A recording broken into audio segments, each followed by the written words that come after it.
Olá pessoal, estamos aqui com vocês, certo? A gente vai continuar aqui com o nosso podcast, com o nosso querido e amado nosso professor Anderson Oliveira. A gente vai continuar, né, agora o nosso debate. A gente já estava debatendo um pouco aqui quando a gente estava fora das câmeras, né? Agora vamos retornar um pouco. Ô Anderson, para o senhor, a desigualdade no acesso à educação e à saúde, como ela se encontra hoje em dia no Brasil? Bom, eu acho que os dados, né? Eu acho que todos os anos a gente vê pesquisas e mais pesquisas que apontam que existe sim desigualdade racial nessas demandas populares, não, nessas questões que você traz, né? Tanto a questão da educação quanto da saúde. A gente pode ver principalmente que os estudantes que mais tiram notas baixas e que abandonam a escola são estudantes negros, né? Então isso mostra mais uma vez duas questões, a questão da raça e a questão da classe, como eu falei no nosso primeiro bloco, né? Então não tem como desassociar esses dois marcadores. Já na saúde, né, se a gente for pensar também até uma situação triste da nossa história, que foi a Covid, a maior parte das pessoas que morreram, que não tiveram mais assistência, foram pessoas negras, como a gente vê. E assim, a cada ano esses dados são atualizados. Então a gente pode ver que, infelizmente, isso é histórico, né? Isso é histórico desde a colonização. Então existe sim uma desigualdade aí educacional e desigualdade na saúde brasileira em relação à cor e raça. Como o senhor também já ressaltou, né, que o senhor mora em Fortaleza, na nossa capital do Ceará, creio eu que o senhor já deve ter sofrido também a parte de abordagens policiais, né? Sim. Nas abordagens policiais e no sistema de justiça, como o senhor pode relatar nesse sentido, principalmente na parte de abordagem policiais, no caso, o senhor já deve ter sofrido, né? Eu já sofri não, né? Eu já fui abordado pela polícia, eu ando de moto, por mais que eu não vinha de moto pra cá, mas eu ando de moto. E o que eu percebi faz um tempo que eu não sou abordado pela polícia, bom que me faz pensar aqui. Mas pra mim eram abordagens ok, mas quando eu converso com amigos, quando eu leio sobre, o que eu percebo é que a questão da segurança pública ela também tem uma inclinação a alguns estereótipos sobre a juventude negra. Então, quando um jovem negro passa pela rua, né, algumas pessoas, elas têm um certo medo, um certo receio, né, e a polícia, ela acredita que aquela pessoa ela pode ser um potencial bandido, né, e por isso tem determinado tipo de ação, né, e aí isso pode ser visto como uma forma de coibir o crime, mas também pode ser visto como racismo. Então o que a gente percebe é que essas abordagens policiais, elas são também uma forma de racismo. Então assim, eu particularmente não tenho outros parâmetros assim, para saber se as abordagens que eu sofri, elas foram de forma racista. Mas o que eu vejo é que, e o que eu leio e as pesquisas também que saem, é que a maior parte dos jovens que morrem são negros. Então a gente fala inclusive que a gente passa por outro problema, outro processo de genocídio, que são os nossos jovens, que são assassinados pela polícia. A maior parte das pessoas assassinadas pela polícia são jovens negros. Agora a gente vai dar um salto muito grande, mas a gente agora vai falar um pouco sobre a parte do mercado, né? Mercado de trabalho. A gente vai falar um pouco agora sobre as contratações, a parte de salários e as promoções. O senhor, como professor, mas antes de chegar nesse patamar, assim podemos dizer, o senhor com certeza já deve ter trabalhado em outros cantos, em outras formas, né? Quando o senhor trabalhava nesse tempo, nesta época, como era mais ou menos assim na base do mercado de trabalho? Como o senhor via a parte do mercado de trabalho? O senhor já sofreu também preconceito mediante algum colega seu de trabalho, mesmo sendo professor ou até mesmo antes?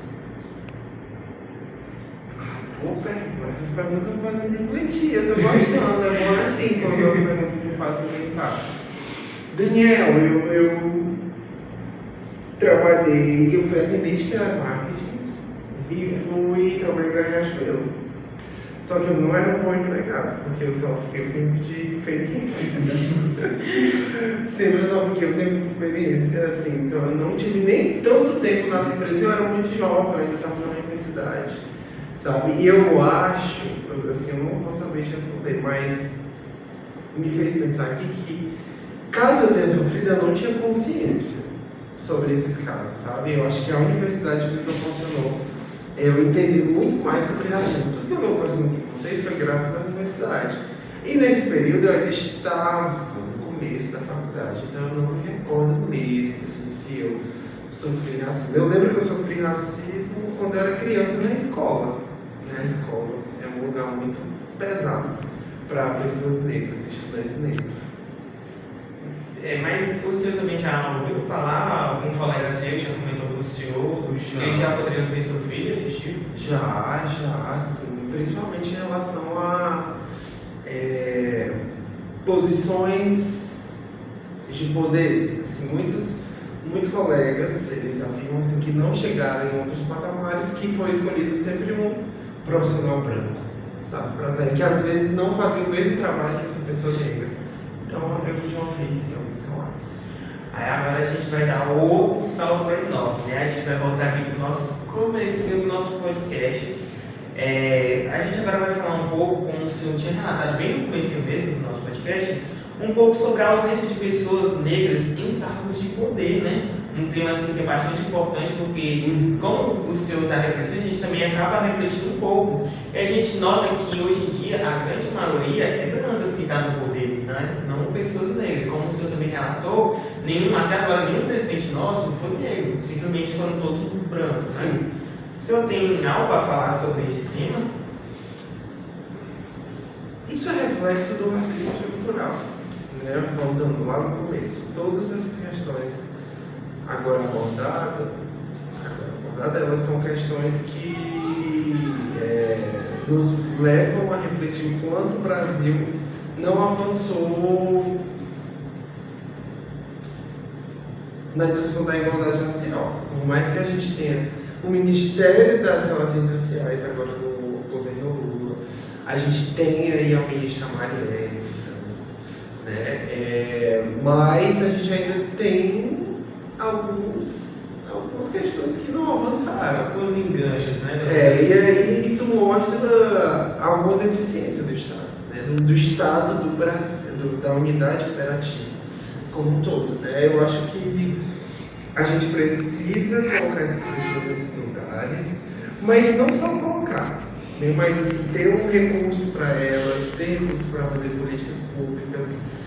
Eu estava lendo um artigo de um professor lá da UFPB, o Sérgio Barcelos, que ele fala sobre a representatividade que no governo Lula se tem sobre as pessoas negras, LGBTs, mulheres, mas que o dinheiro não chega dentro desses ministérios, sabe? Assim, é sempre muito pouco, que não dá para fazer políticas públicas. O que acaba reverberando nessas situações de a gente não enxergar essas pessoas negras nesses lugares, né? Precisa de mais ações. A gente ainda está muito longe de uma sociedade antirracista. Agora a gente vai falar um pouco sobre como devem se comportar, como pessoas éticas devem se comportar em determinados momentos. O que é ser uma pessoa ética em parte mediante ao racismo. Eu acho que ser ético, porque essa pessoa ética diante do racismo, a primeira coisa é se admitir como pessoa. Se você é racista, todos nós somos racistas, sabia, Daniel? Todos. Sabe por que todos nós somos racistas? Porque nós crescemos dentro de uma sociedade racista. Não, a gente vai aprendendo aquilo, né? Então a gente tem que aprender a ser antirracista. A gente está nesse processo de letramento racial, que eu acredito que é uma palavra que as pessoas estão usando. Acredito que é uma palavra que as pessoas estão usando muito, que é a gente decodificar discutir sobre isso, discutir o conceito, o que é racismo, o que é raça, o que é ser pardo, né, que teve a autodeclaração racial, não sei como foi aqui na escola, né, mas todo mundo tem que saber se autodeclarar de uma forma correta, e isso faz parte de um letramento racial. Então, ser ético diante do racismo é ter esse letramento racial, é saber que você é racista e que você tem que procurar mecanismos, fontes para não ser. Ser racista, né? Agora uma pergunta também bastante importante.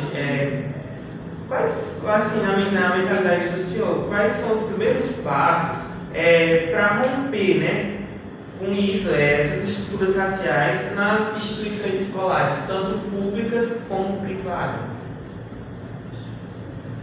Pode repetir. Desculpa, claro, assim, não é um problema. Para o senhor, quais os primeiros passos que as escolas deveriam adotar para quebrar essas estruturas raciais, tanto em instituições públicas como privadas? É muito difícil, muito difícil. Mas assim, vamos voltar à lei, né? A lei que eu falei no começo, a 10.639 e a 11.645. A escola tem que cumprir essa lei, né? Tem que trazer, tem que discutir, tem que debater esses assuntos dentro do seu currículo. Precisa reconhecer isso, né? Eu acho que reconhecendo isso e abrindo espaço para essa lei, a gente tem aí uma forma muito grandiosa e valorosa de combater o racismo. Mas aí eu fico também pensando que os professores têm um papel super importante, né? Com certeza. Mas vou defender os meus e as minhas, a gente não é os únicos responsáveis. Nós somos super-heróis. A gente não dá pra eu, o professor Jameson, tô lembrando dos meus colegas do ano passado, Andão, Lena, Joana, Ivanilde. Um beijo, já que eu estou aqui, ó. Um beijo, muita saudade de vocês. Os professores têm uma responsabilidade, né? Eu acho que nós, enquanto docentes, temos que buscar formação. Eu sei, assim, eu estou com 30 anos, nem parece, né? Eu sei. Mas a gente precisa estar aprendendo sempre. O que eu aprendi na minha faculdade, eu preciso atualizar o que eu aprendi em 2013. Né? E quem é mais os professores de 40, 50 anos? De 35, enfim, né? Enfim, a idade é só um detalhe. Mas o que eu estou querendo dizer é que é preciso formação continuada. E aí a escola também tem esse papel de trazer palestrantes, de trazer pessoas especialistas, né? Eu sei que o sábado leite não é muito chato, né? Eu tô olhando para o professor e sei que é.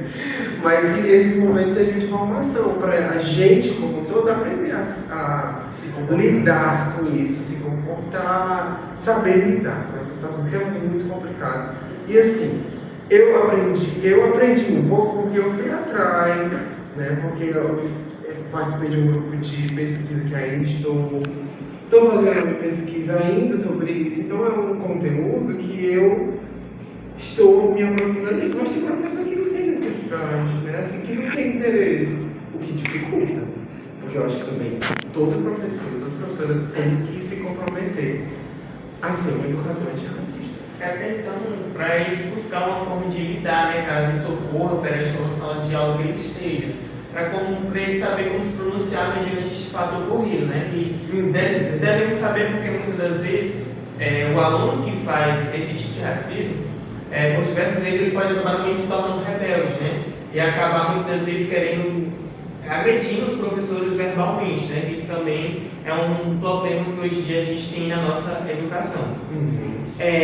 Agora falando para outro detalhe que também é muito importante, de como as pessoas, né, podem agir de forma ética e antirracista na parte assim do cotidiano, do dia a dia de cada pessoa.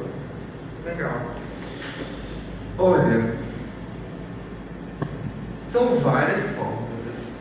Eu acho que primeiro entender que somos todos diferentes, né? Assim, e que não é a cor da pele que vai falar sobre a minha ética, a gente fala muito essa palavra, né? Sobre a minha hombreza, sobre a minha postura, sobre os meus valores, né? Então eu acho que no cotidiano, no dia a dia, eu também não queria ser tão clichê, mas eu acho que você ter empatia e ter respeito é fundamental. Entender que todos nós somos diferentes, não é a nossa cor que vai validar, definir melhor. Tentar o máximo, né? Tentar ao máximo entender que nós crescemos a partir, vendo estereótipos de pessoas negras. E aí a gente tem que desconstruir esses estereótipos. Tirar da cabeça que pessoa negra é suja, ou é bandido, ou não quer nada, sabe? Essas ideias, esses estereótipos, eles precisam ser quebrados, eles precisam ser aniquilados, né? E aí a gente pode fazer isso, assim. Deve fazer isso no nosso cotidiano. Dar mais oportunidade para essas pessoas, mostrar o seu potencial, a partir de outros saberes, né? Porque a gente está aqui na escola, eu sei que a gente tem prova, a gente tem trabalho, seminário, mas a gente também tem outras formas de avaliação. Então, ver as outras potencialidades desses estudantes, né? Dessas pessoas que são comuns a qualquer outra, né? É porque parece meio óbvio, né? Isso assim, eu não sei. Mas acontece. A gente está falando aqui porque infelizmente acontece. Bom, pessoal, então esse foi o nosso podcast, né? O podcast onde a gente tentou priorizar falar isso para que hoje em dia a gente possa refletir como está a nossa sociedade, né? Perante esse caos, né? Que querendo ou não, é bastante problemático, principalmente para quem sofre. Muito obrigado pela participação, Andinho. Foi um prazer a gente revê-lo aqui na nossa instituição escolar, né? É uma honra recebê-lo. A gente fica muito lisonjeado pela sua participação e a gente agradece assim, muito de coração, né? E o que a gente pede, né, para os nossos pessoal que está assistindo, telespectador, para que a gente possa refletir mais, para que a gente possa mudar essa nossa história, para que a gente possa evoluir, assim podemos dizer, né? E na parte do ouvinte, que tal olhar para o nosso dia a dia e perceber onde agir mais de forma mais ética, de uma forma no qual a gente tenha um pouco mais sobre a consciência racial, né, a parte dos nossos saberes, para nós também estudantes, que a gente deve aprender a se comportar, né, e a respeitar também aos nossos outros estudantes. E dizer um negócio muito importante, que racismo ele é crime inafiançável, não tem fiança, e que isso é bastante errado para hoje em dia, né? Então, esse foi o nosso podcast. A gente agradece a participação de todos, né? Principalmente da nossa produção maravilhosa que está ali atrás, e do nosso apresentador aqui, Francisco, também, que se pôs a estar aqui conosco, né, para fazer esse podcast. E é isso. Muito obrigado a todos vocês e até a próxima. Tchau, tchau. Obrigado, viu? Perfeito.